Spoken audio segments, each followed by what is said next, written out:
모든 사람이 꿈꾸는 인생은 늘 잔치집처럼 기쁨과 행복이 넘치며 근심과 부족함이 없는 인생입니다. 특히 어린 시절이 우울하고 어둡고 불행했다면 더더욱 자신이 어른이 되어 자기의 인생을 주도할 때에는 반드시 기쁨과 행복이 넘치는 잔치집과 같은 인생을 만들 거라 다짐을 합니다. 그리고 자신의 그런 꿈은 반드시 이루어질 것이라는 소망을 가지고 인생을 삽니다. 결혼을 꿈꿀 때에도, 그리고 사랑하는 사람을 만나서 결혼 생활을 시작할 때에도 잔치집과 같은 기쁨이 넘치는 행복한 가정을 꿈꿉니다. 이 소박한 꿈은 그가 어떤 인생의 목표를 갖고 있든지 그 목표와 상관이 없이 모든 사람의 마음에서 본능적으로 꿈꾸고 있는 것입니다. 그런데 과연 자신이 꿈꾼 대로 잔치집처럼 기쁨과 행복이 넘치는 인생을 살아가는 사람이 이 세상에는 얼마나 있을까요? 여러분의 인생은 지금 잔치집과 같습니까? 여러분의 인생에는, 여러분의 가정에는 지금 기쁨과 행복이 넘치나요?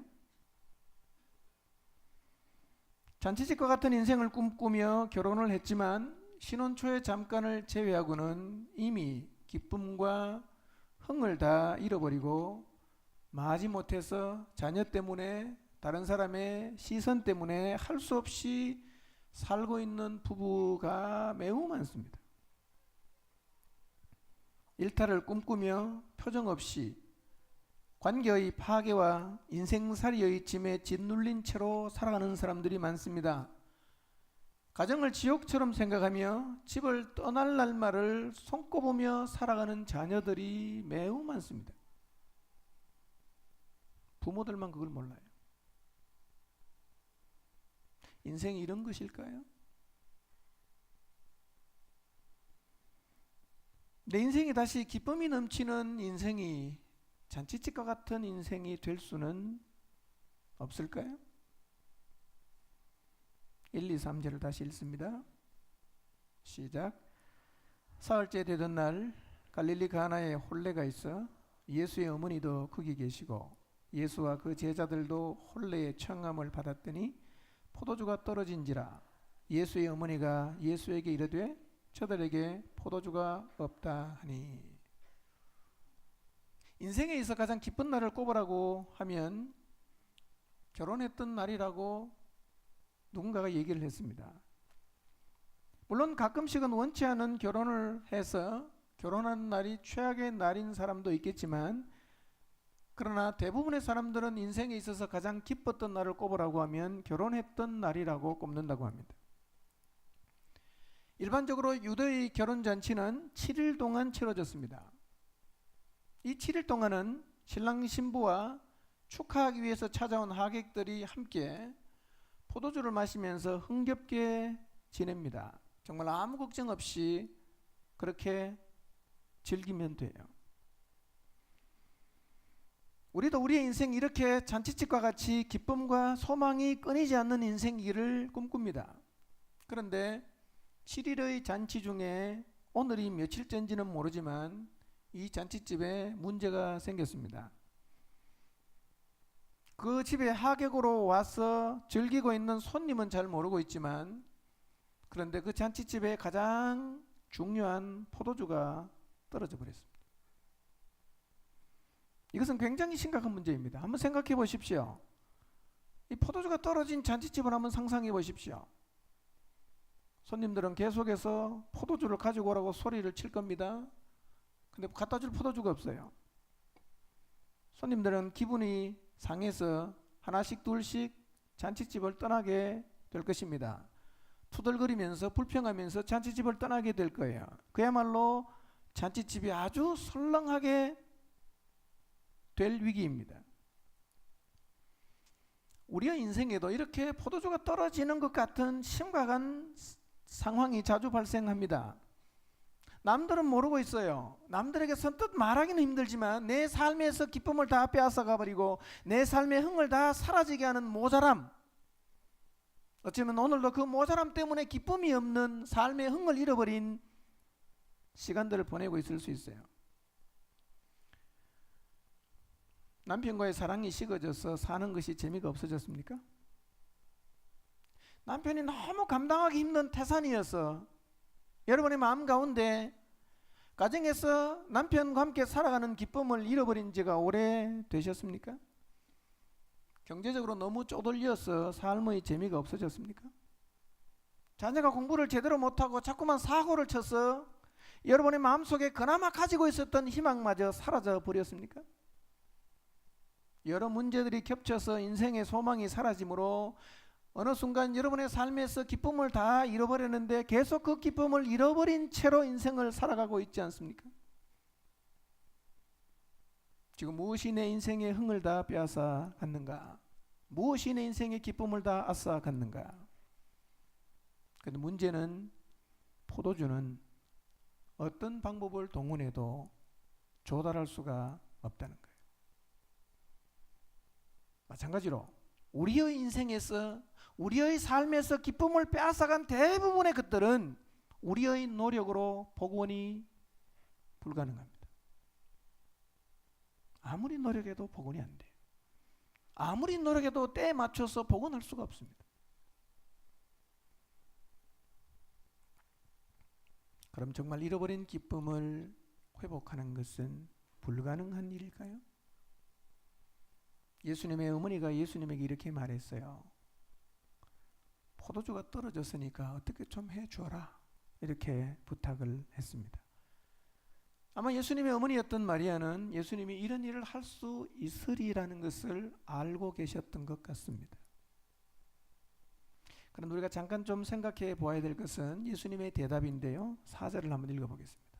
4절 읽겠습니다. 시작. 예수께서 이르시되 여자여 나와 무슨 상관이 있나이까? 내 때가 아직 이르지 아니하였나이다. 예수님의 어머니가 예수님에게 말하는 거예요. 이 포도주 떨어졌으니까 어떻게 좀 해줘봐라. 그렇게 부탁했더니만 예수님의 대답이 뭐예요? 여자여 나와 무슨 상관이 있나이까? 내 때가 아직 이르지 못하였나이다. 이렇게 얘기했습니다. 이 말의 뜻은 해주겠다는 말처럼 들립니까? 못 해주겠다는 말로 들립니까? 안 해주겠다는 말로 들리지 않습니까? 그럼 결국은 어떻게 했어요? 해주셨어요.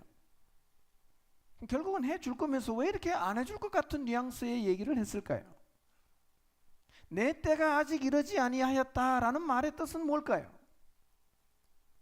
이걸 잠깐 좀 생각해 보겠습니다. 요한복음에서 내 때라고 기록된 말은 7번 나옵니다. 제일 먼저 나오는 것이 오늘 본문이에요. 내 때가 아직 이르지 아니하였나이다. 두 번째 요한복음 7장 30절에 나옵니다. 읽겠습니다. 시작. 그들이 예수를 잡고자 하나 손을 대는 자가 없으니 이는 그의 때가 아직 이르지 아니하였음이러라 그랬습니다. 세 번째는 요한복음 8장 20절에 나옵니다. 읽습니다. 시작. 이 말씀은 성전에서 가르치실 때에 헌금함 앞에서 하셨으나 잡는 사람이 없으니 이는 그의 때가 아직 이르지 아니하였음이러라. 네 번째 요한복음 12장 23절입니다. 시작.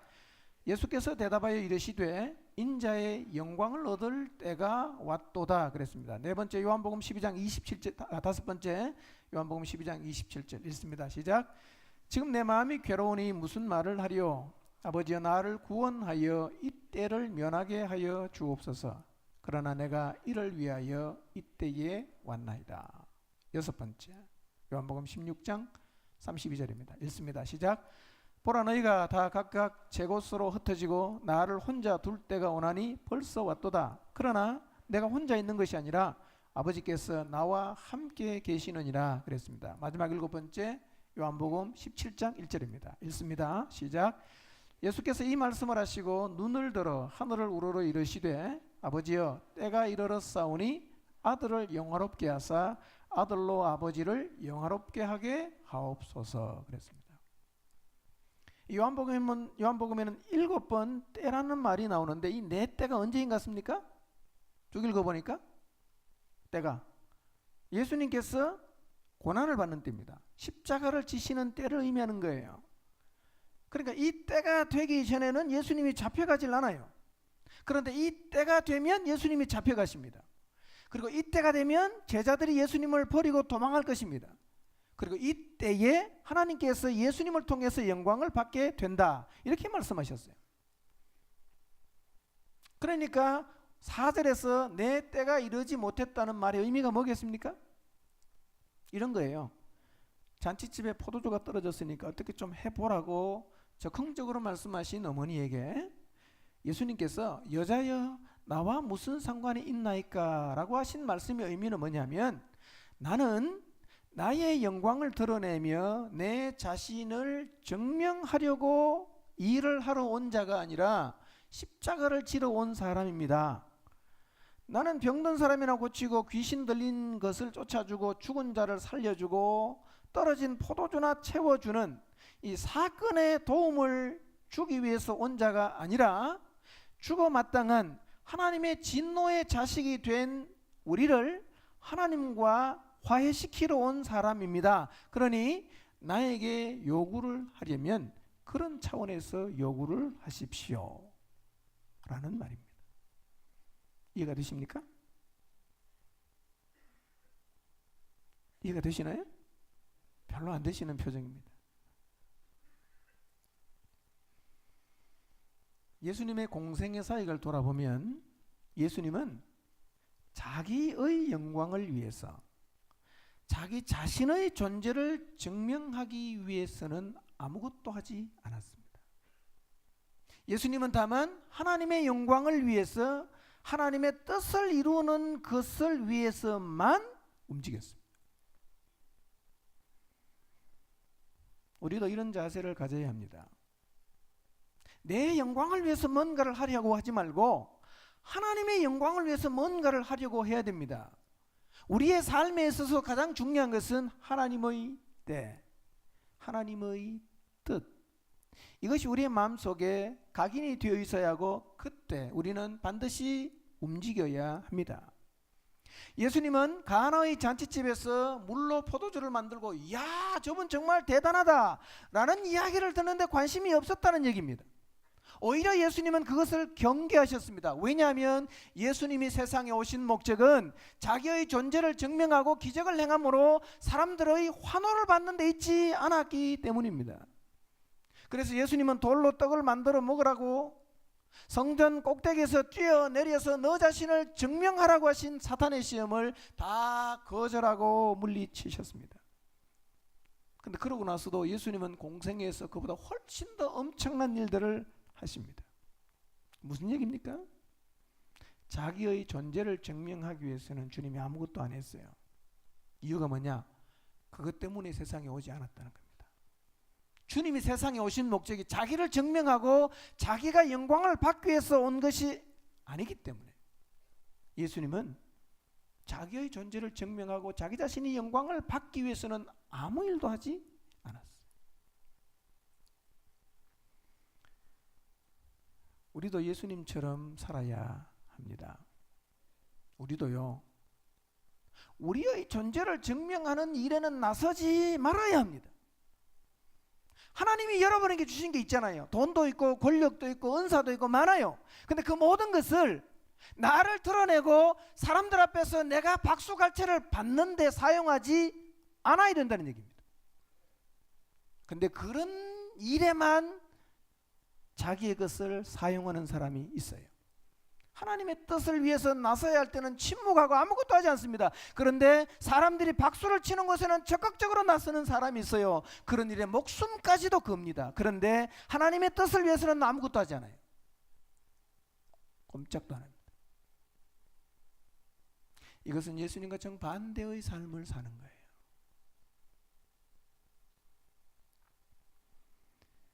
우리가 헌신하고 목숨을 걸어야 할 때는 하나님의 때에 하나님의 뜻을 이루는 일이에요. 이제 하나님께서 여러분에게 뭘 주셨어요? 하나님이 여러분에게 주신 그 모든 것은 하나님의 때에 하나님의 뜻을 이루는 일에만 사용되어야 합니다. 하나님은 하나님의 뜻을 이루는 일에, 하나님에게 영광을 돌리는 일에 쓰라고 하나님이 여러분에게 준 거예요. 근데 그걸 갖다가 마치 내 것인 것처럼 하나님의 영광을 위해서 나서야 할 때는 침묵하고 내 영광을 위해서 나서야 할 때 그냥 인생까지 다 드리려고 한다면 그것은 예수님과는 전혀 상관이 없는 자기 길을 걷는 사람입니다. 여자의 나와 무슨 상관이 있나이까? 내 때가 아직 이르지 아니하였나이다 라는 말의 의미가 바로 그거예요.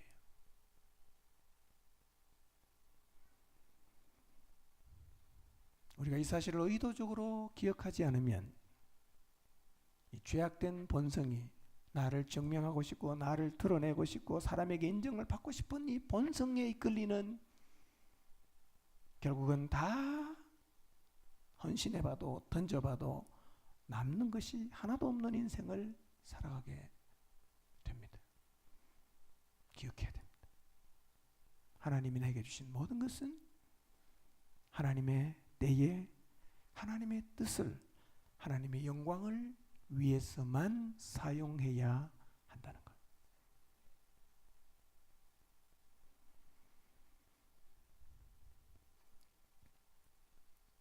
하나님이 이미 나를 다 알고 계십니다.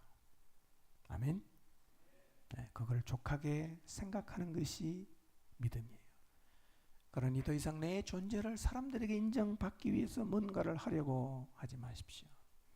그것은 마치 사람의 일을 생각해서 예수님 보고 십자가를 지지 말라고 말했던 베드로와 같은 어리석은 행동입니다. 자, 기쁨을 회복해야 됩니다. 어떻게 회복할 수 있을까? 5절을 보겠습니다. 5절 읽겠습니다. 시작. 그 어머니가 하인들에게 이르되 너희에게 무슨 말씀을 하시든지 그대로 하라 하니라.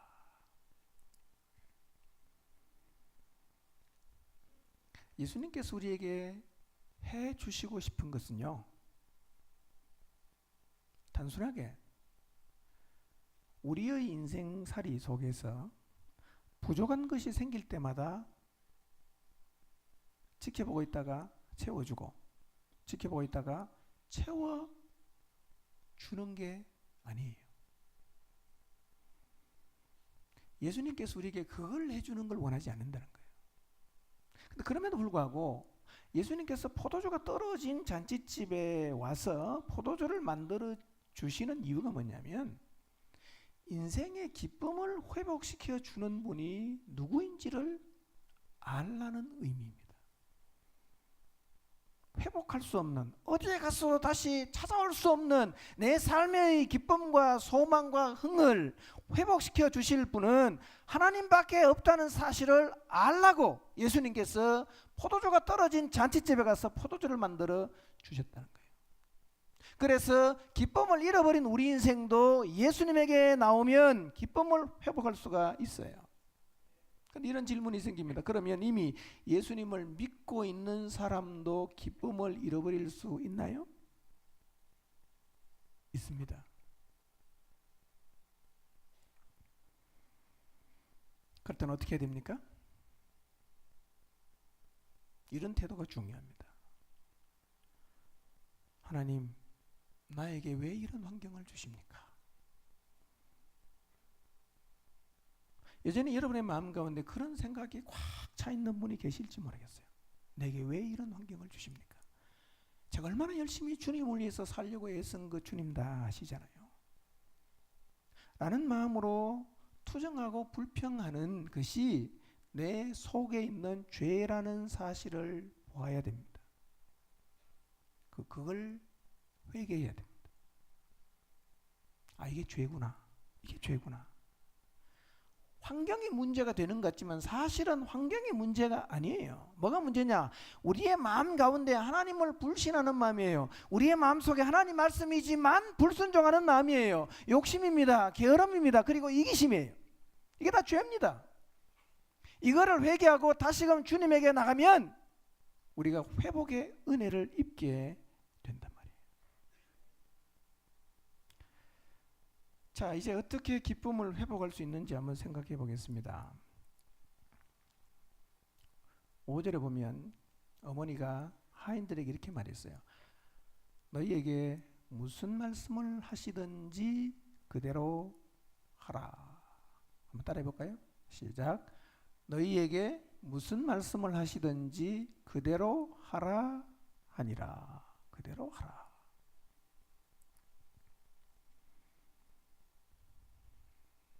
여러분, 주님이 무슨 말씀을 하시든지 그대로 하십니까? 성경을 아무리 공부하고 줄줄 읽고 외워도 우리는 그 가르침을 따라 살 수 없는 존재입니다. 우리는요, 사랑할 수 없는 존재예요. 우리는요, 용서할 수 없는 존재입니다. 이걸 인정해야 됩니다. 이기심이 버려지던가요? 여러분의 마음속에 누가 시킨 적이 없는데 마치 샘이 솟듯이 솟아나는 이 욕심 내려놓아지던가요? 곁눈질하면서 옆 사람하고 비교합니다. 저 집, 저 집, 앞집, 뒷집. 비교의식이 내려놓아지던가요? 성경은 뭐라고 말합니까? 내려놓으라 그러잖아요. 우리는 안 내려놓거든요. 어쩔 수 없다라고 삽니다. 그런데 그럴 때는 어쩔 수 없다 그러면 안 돼요. 내 속에서 끊임없이 올라오는 이 죄된 모습을 들고 주님 앞에 나가서 회개해야 되는 거예요. 하나님, 제가 내 안에 사랑이 하나도 없다는 걸 깨닫습니다. 단 한 사람도 용서할 수 없는 존재라는 사실을 깨닫습니다. 하나님, 저의 죄를 용서해 주십시오. 이런 자세가 필요합니다. 성경은요, 가르치기 위해서 읽으면 안 됩니다. 살기 위해서 읽어야 됩니다. 살기 위해서 묵상해야 됩니다. 진짜 실력은요, 성경 퀴즈 대회 1등 하는 게 실력이 아니에요. 말씀대로 사는 게 실력입니다. 근데 말씀대로는 내 힘으로 안 사라지는 거예요. 성경 말씀 1.1핵을 소중히 여기고 묵상하고 기도하는 사람이 성경 말씀대로 살아가는 실력을 가지게 되는데요. 그러니까 하나님 말씀은 단 한 절이라도 깨달은 대로 읽고 적용하는 사람이 최고 실력 있는 사람이에요. 우리 물으면 다 합니다. 근데 진짜 우리는 말씀대로 안 살아요. 안 살아요.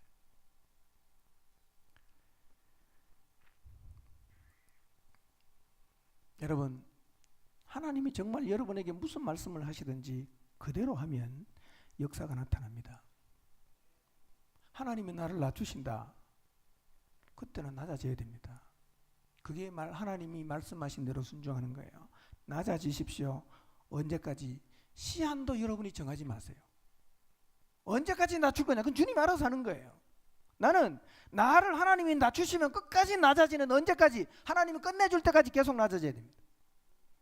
견뎌야 하는 환경에 놓이면 평안한 마음으로 견디십시오. 억울하다고 하나님이 나한테 이렇게 할 수 있냐고 라고 대드는 것은 하나님 말씀 그대로 순종하는 자세가 아니에요. 이런 마음을 가지면 절대로 우리의 마음속에 기쁨이 살아나지 않습니다. 불행하게 살게 돼 있어요. 남편에게 순종하라고 하면 그대로 순종하십시오. 이런 남편에게 어떻게 순종합니까? 라고 말하면서 억울해하는 것은 그대로 순종하는 자세가 아닙니다. 그러니까 우리가 정말 죄인이에요. 안 되는 거예요. 내 마음에 드는 거는 순종이 되지만 내 마음에 안 들고 감정이 안 따라주는 거는요, 순종 안 해요. 근데 우리는 다 한다고 생각합니다. 안 하고 있습니다. 그대로 안 해요.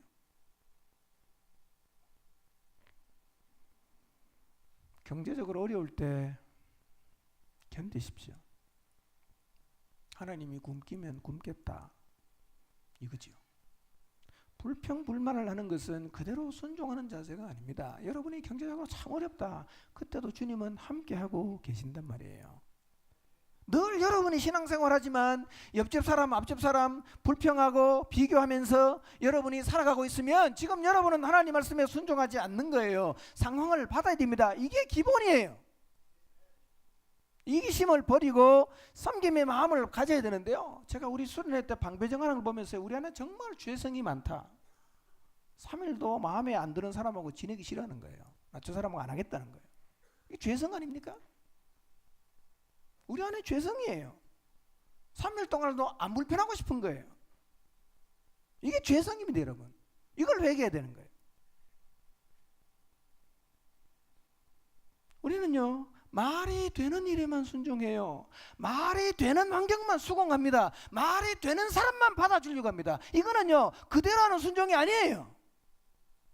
너희에게 무슨 말씀을 하시든지 그대로 하라. 이 말씀을 늘 기억하십시오. 근데요, 살아보면 이게 간단하지 않는 거예요. 말이 안 되는 거는 이게 마음에서 안 받아지잖아요. 말이 되면 감사하지만 말이 안 되면 불평하잖아. 그거는 무슨 말씀을 하시든지 그대로 하라는 말씀에 순종을 우리가 안 하고 있는 거예요.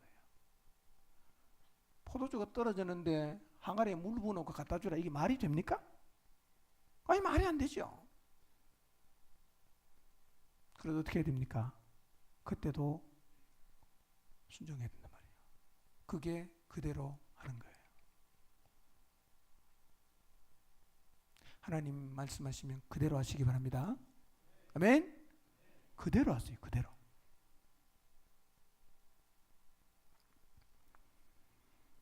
(6, 7, 8절) 읽습니다. 시작. 거기 유대인의 정결 예식을 따라 두세 통 드는 돌 항아리 6이 놓였는지라. 예수께서 그들에게 이르시되 항아리에 물을 채우라 하신즉 아귀까지 채우니 이제는 떠서 연회장에게 갖다 주라 하심에 갖다 주었더니 그랬어요. 여러분, 갑자기 어떻게 포도주를 만들까 궁금하지 않습니까? 포도즙은요, 그냥 포도를 짓이기만 나오지만 포도주는요, 최소 1년 이상이 지나야 포도주가 되는 거예요. 즉석에서는 만들 방법이 없습니다. 내가 계산해 보니까 우리의 가정의 기쁨이 되찾아오는 것은 이거나 남만 계산해 봐도 수십 년 걸릴 것 같아요. 저 인간이 죽어야 저 인간이 죽어야 우리 가정에 평화가 오지, 저 인간이 살아있는 한에는 우리 가정에 절대로 기쁨이 없을 거라고 계산해 보니까 이건 당장은 죽었다 깨어나도 안 되는 거예요. 과연 기쁨이 회복이 될까요? 포도주는 돈 주고 사올 수도 없어요. 그때는 파는 데가 없었어요. 아무리 빨리 만들어도 1년은 기다려야 돼요. 여러분이 생각해봐도 여러분의 가정에 다시 기쁨과 평화와 소망이 찾아오려고 하면 얼마의 시간이 필요하겠는지 한번 계산해 보십시오. 내 눈에 흙이 들어가기 전까지는 안 나올 것 같지 않습니까? 안 올 것 같지 않아요? 아이고, 인생이 별거냐, 이렇게 살다가 죽자. 그래서 어쩌면 우리가 포기하고 살아가고 있는지도 몰라요. 예수님 포도주를 어떻게 만듭니까? 이걸 궁금하지 않습니까? 6절을 보니까요, 이 포도주를 만드는 도구가 두 개가 나와요. 하나는 뭐냐? 돌 항아리입니다. 두 번째는 뭐죠? 물이에요. 돌 항아리와 물. 이건요, 상상이 안 가는 일이지만 예수님께서 이 두 가지의 도구를 이용해서 포도주를 만드셨어요. 놀라운 것은요, 이 두세 통 드는 돌 항아리와 물은 모든 유대인들의 집에는 다 있습니다. 왜냐하면 이 돌 항아리는 정결 예식을 행하는 것이기 때문에 정통 유대인의 집에는 이게 다 있단 말이에요. 무엇을 말합니까? 기적의 도구는 이미 우리 집에도 다 있다는 거예요. 문제는 도구가 없는 게 문제가 아니라 뭐가 없는 거예요? 순종이 없는 게 문제예요. 여러분이 하나님 말씀 순종 하나도 하지 않는다 그러진 않을 거예요. 말이 되는 거는 순종하려고 할 거예요. 이해가 되는 것, 그렇게 될 것 같다고 여러분의 마음속에 받아들여지는 거는 아마 나름대로 순종하려고 노력을 할지 몰라요. 근데 때로 주님이 우리에게 주신 말씀은요, 아무만 생각해봐도 이해가 안 돼요. 이해가 안 돼요. 저런 인간한테 내가 어떻게 순종하겠는가? 이렇게 어려운데 어떻게 내가 기뻐할 수 있겠는가? 여러분, 여러분의 가정에 기적을 일으킬 도구는 이미 여러분의 집에 다 있습니다. 예수님께서 포도주를 하늘에서 공수해 왔습니까? 그렇지 않았죠. 여러분의 가정에 잃어버린 기쁨 하나님이 하늘에서 안 가지고 오고 여러분의 집에서 만들어냅니다. 하나님의 손에 잡히면 모든 것이 기적의 도구가 돼요. 우리가 순종하지 않아서 이루어지지 않을 뿐이지 도구가 없기 때문에 이루어지지 않는 것은 아니에요. 나도 도구가 될 수 있어요. 내가 그렇게 힘들어하는 남편도 도구가 될 수 있고, 회사의 사장이 도구가 될 수 있고, 여러분의 동료가 도구가 될 수 있고, 여러분의 친지가 도구가 될 수 있고, 여러분의 자녀가 그 일의 도구가 될 수가 있어요. 하나님의 손에는 뭐든지 잡히면 다 도구가 되는 거예요. 그런데 중요한 겁니다. 이 기적의 도구가 우리 눈으로 볼 때는 그냥 돌 항아리예요. 어느 집에 가도 다 있는 돌 항아리요. 어디에 가도 흔한 그냥 물이에요. 그런데 하나님은 아무것도 아닌 것처럼 보이는 도구들을 사용하셔서 기적을 만들어내는데요. 참 우리가 보면 너무너무 놀라운 거예요. 하나님이 저 사람을 통해서 저런 놀라운 일을 행하시다니. 하나님이 저 친구를 통해서 저 가정을 저렇게 바꾸어 놓을 줄은 정말 꿈에도 몰랐다. 하나님은 하십니다. 도구는 널려 있습니다. 여러분 집에도 도구는 다 이미 있어요. 그 도구가 하나님의 손에 잡힐 때 놀라운 기적이 일어나게 됩니다. 홍해를 갈랐던 도구가 뭡니까? 모세가 들었던 지팡이니 베세다 광야에서 5,000명이 모였습니다. 식사 시간이 지났는데 밥이 없어요. 5,000명을 먹인 도구가 뭐였습니까? 어린아이가 가지고 있던 도시락이었습니다. 그걸로 어떻게 5,000명을 먹입니까? 근데 그게 기적의 도구가 되었습니다. 마치 돌 항아리와 물이 포도주를 만드는 기적의 도구가 되었듯이 말이에요.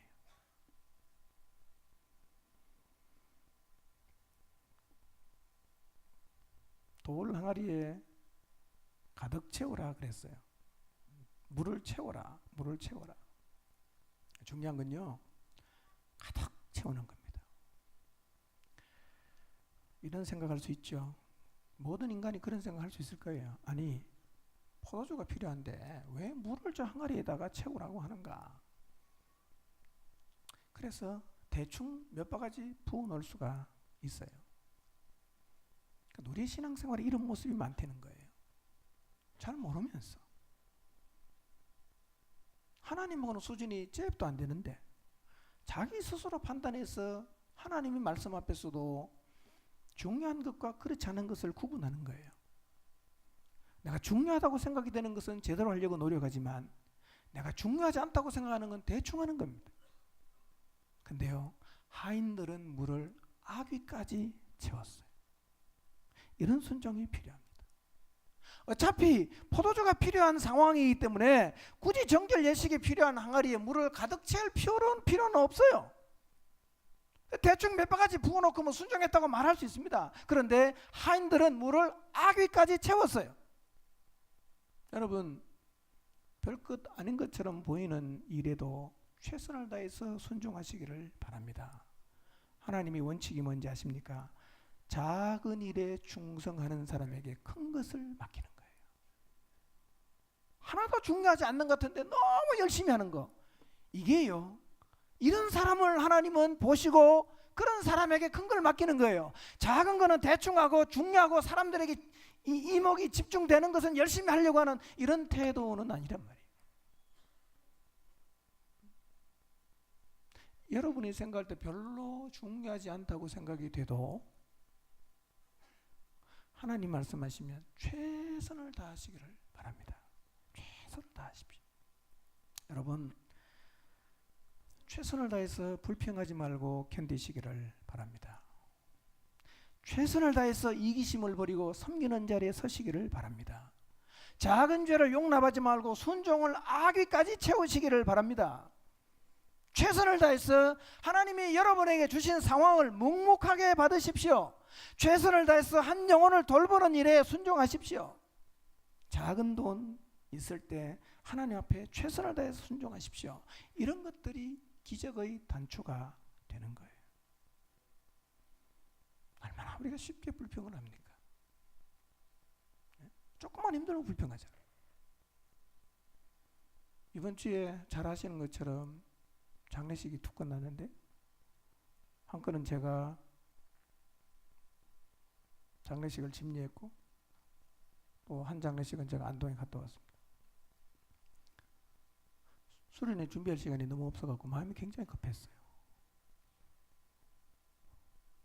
두 건이 났잖아. 제가 뭘 노력했겠어요? 입을 열어 불평하지 말자. 그냥 받자. 감사함으로. 그냥 받자. 늘 이 말씀을 기억했어요. 작은 거지만 절대로 입을 열어서 불평하지 말자. 하나님 다 아실 테니까. 여기서 내가 최선을 다하면 된다.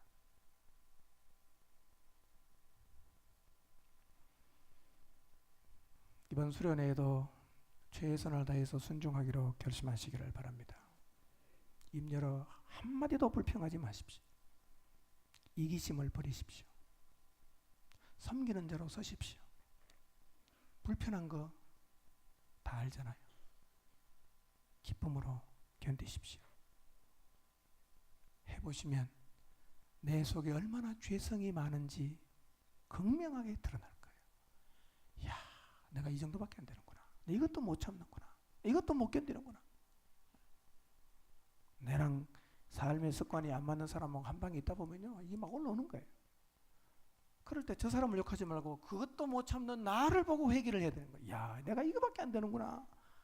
그렇게 그런 생각이 들 때마다, 그런 마음이 생길 때마다 이게 내뱉고 그냥 쏟아놓는 사람이 아니라 그런 자신을 보면서 하나님 앞에 나가서 회개하는 여러분들이 되시기를 바랍니다.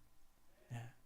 말씀을 통해서 은혜 받아야지만 공동체 생활하면서 여러분의 죄성을 바라보면서 주님 앞에 나가서 철저하게 회개하고 여러분 자신의 죄인된 모습을 보는 그런 수련회가 되시기를 바랍니다. 회개하고 순종하고 또 회개하고 순종하고.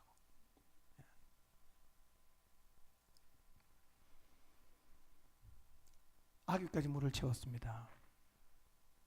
하인들이 혹시 이런 생각을 했을지 모르겠습니다. 이제 뭔가 의식은 복잡한 의식을 행하려나? 안수기도를 하든지 무언가를 좀 해야 되지 않겠어요? 물인데. 근데 뭐라고 얘기하십니까? 그냥 갖다 주라는 거예요. 이런 황당한 얘기가 세상에 어디 있어요? 그냥 갖다 주래요.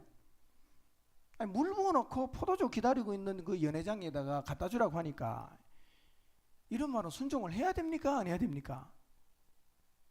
여러분 같으면 어떻게 했을 것 같아요? 예수님에게 좀 가르쳐야 되지 않겠어요? 주님, 지금 딴 생각하다 깜빡 잊으신 모양인데 이거 물이에요. 이거 보세요, 이거 물이에요. 그렇게 말하고 싶지 않겠어요? 아니 주님, 이걸 모르시는 거 도대체 왜 이러시는 거 나한테? 그런 생각이 드실 때가 없나요? 하인들은요 그냥 갖다 줬어요. 이게 놀라운 거예요. 그냥 갖다 줬어요. 근데 놀라운 일이 벌어졌습니다. 언제 변했는지는 모르겠는데 물이 포도주로 변했어요. 분명히 물 갖다 줬어요. 근데 사람들은 포도주 맛있다고 난리가 났습니다. 순종이 변화시키는 거예요. 순종이 새롭게 하는 거예요. 순종이 회복시키는 거예요. 순종이 기적을 만들어내는 거예요.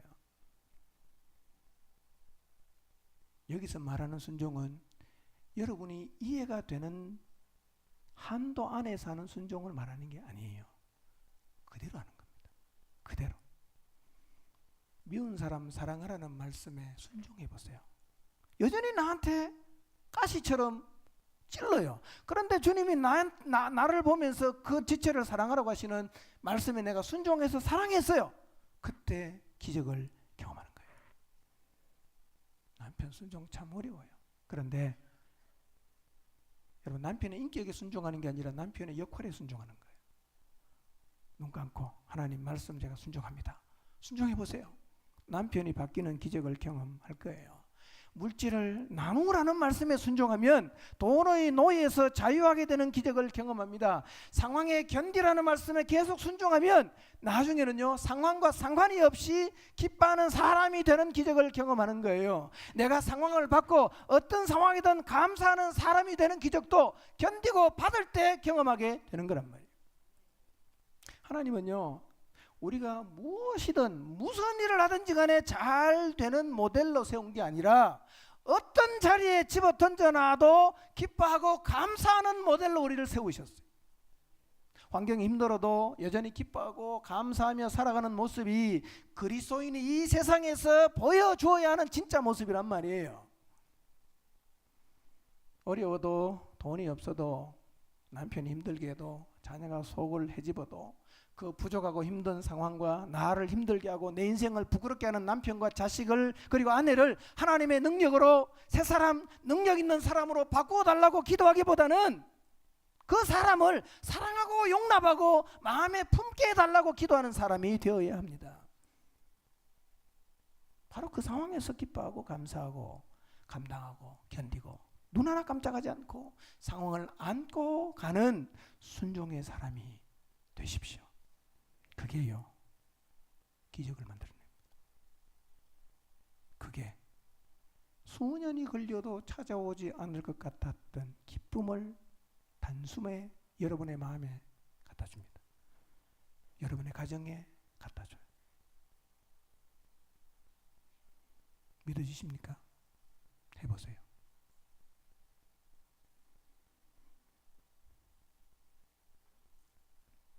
세상에는요, 돈으로 안 되는 게 많습니다.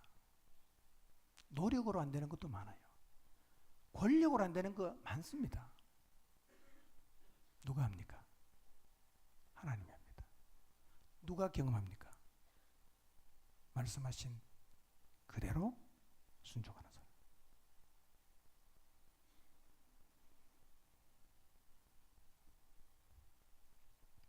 우리는 늘 주님에게 이렇게 기도하잖아요. 하나님, 해 주시면 하겠습니다. 이러잖아요. 해 주시면 하겠습니다. 주님은 거꾸로 합니다. 하면 해 주겠다는 거. 뭐가 먼저입니까? 순종을 먼저 하라는 거예요. 순종. 오늘부터 집에 가서 순종하시기를 바랍니다. 뭘 순종해야 되겠어요? 모든 상황 앞에 순종하십시오. 받으십시오. 견디십시오. 용서하십시오. 사랑하십시오. 순종하십시오. 말이 안 된다. 언제 이 일이 끝이 날려나?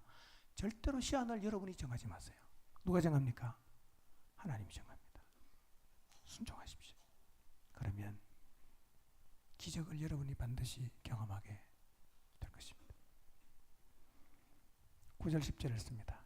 시작.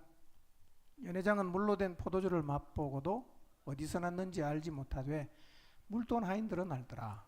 연회장이 신랑을 불러 말하되 사람마다 먼저 좋은 포도주를 내고 취한 후에 낮은 것을 내거늘 그대는 지금까지 좋은 포도주를 두었도다 하니라. 자, 이 놀라운 기적의 비밀을 아는 사람이 누굽니까? 하인밖에 몰라요. 연회장은요, 포도주를 맛보고 깜짝 놀랐습니다. 그래서 신랑을 불러요. 야, 내가 잔치집 많이 다녀봤는데 처음에는 좋은 거 주다가 가면 갈수록 나쁜 거 주는데 이 집은 어떻게 나중에 가면 갈수록 포도주가 더 좋으냐고 칭찬을 합니다. 뭔가 놀라운 일이 일어났어요. 근데 연회장이 몰라요. 신랑도 모릅니다. 누구만 합니까? 하인만 알아요. 왜 그렇습니까? 물돈 하인이 순종했기 때문입니다. 예수님이 세상에 오셔서 공적인 사역을 시작하시면서 처음 행하신 이 표적의 비밀을 아는 사람은 물돈 하인이에요. 연회장도 몰랐고 손님으로 참석했던 사람도 몰랐어요. 다만 그 손님의 시중을 들어야만 했던 하인이 어떻게 해서 물이 포도주로 변했는지 그 비밀을 알고 있었습니다. 교회 오래 다녀도 목사가 되고 장로가 되고 목자가 되어도 말씀 앞에 그대로 순종 안 하면 사람이 변하는 비밀, 부족함이 채워지는 비밀, 형편무인적인 환경 속에서 기뻐하며 살아가는 삶의 비밀을 알 수가 없습니다. 회복의 비밀을 아십니까? 기적의 비밀이 여러분의 삶 가운데 있습니까? 작은 자여도 이름이 없는 무명의 사람이어도 교회를 다닌 지 얼마 되지 않는 사람이어도 주님의 말씀에 그대로 순종하는 사람은 이런 신앙의 비밀을 갖는 거예요. 신앙의 비밀, 믿음의 비밀은 오래 다닌 사람이 갖는 게 아니라 순종하는 사람이 갖는 거예요. 그래서 신앙은 순종을 빼놓고는 이야기할 수가 없어요. 세상의 모든 거는요, 시간이 지나면 다 나빠집니다. 그리고 재미가 떨어집니다. 가정생활도 직장생활도 어떤 것도 시간이 지나면 나빠져요. 결혼생활도 처음에는 사랑과 기도로 시작하지만 살아보니까 서로에 있는 이 죄된 성품이 나오니까 갈수록 나빠집니다. 세상의 모든 일이 다 그래요. 그런데 주님이 주시는 거는요, 시간이 가도 나빠지지 않습니다. 주님이 주시는 은혜는 시간이 가면 갈수록 더 좋아하는 거예요. 부부가 예수님 안에 들어오면요, 부부 사이가 갈수록 좋아집니다. 부모와 자녀가 예수님 안에 들어오면요, 부모 자녀 사이가 갈수록 좋아지는 거예요. 시어머니 며느리 앙숙이라고 하지만 예수님 안에 들어오면요, 가면 갈수록 사이가 좋아지는 거예요. 예수님은 우리에게 최고의 것을 주기 위해서 오셨어요. 예수님에게 오면 잃어버린 기쁨을 찾을 수 있습니다. 다시 삶의 의미와 희망과 흥을 회복할 수 있어요. 그리고 가면 갈수록 우리의 삶이 점점 좋아집니다. 그리고 신앙의 비밀을 가지고 살게 돼 있어요. 이기적인 순종이 아니라 예수님 말씀에 그대로 순종하십시오. 이기심을 버리고 욕심을 버리고 사람에게 인정받고 사람에게 영광을 받겠다는 생각을 다 버리고 감당하기 힘든 환경, 끔찍해 보이는 환경 속에서도 하나님을 신뢰함으로 견디고 감사함으로 받으러 가시는 이 하나님 말씀에 순종해서 내 마음에 새로운 기쁨이 찾아오고 여러분의 가정에 하나님의 은혜와 평강이 찾아오는 기적을 여러분 모두가 경험하시기를 주님의 이름으로 축원합니다.